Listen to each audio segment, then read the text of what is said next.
В това видео ще ви покажа по какъв начин може да променим номерации, какво всъщност разбираме под номерация. Това е първата колонка, където пише номер и за целта от обект ще избера номерация.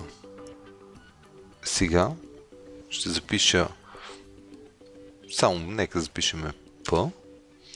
Ще избера порядъка на номерацията съответно, като тук ще избера да е само една цифра, сега са две, и да има интервал. За второто нека да ги оставим да са две позиции и да сменим интервал навсякъде. Сега, ако избера, че е OK, горе ще ми демонстрира шифъра.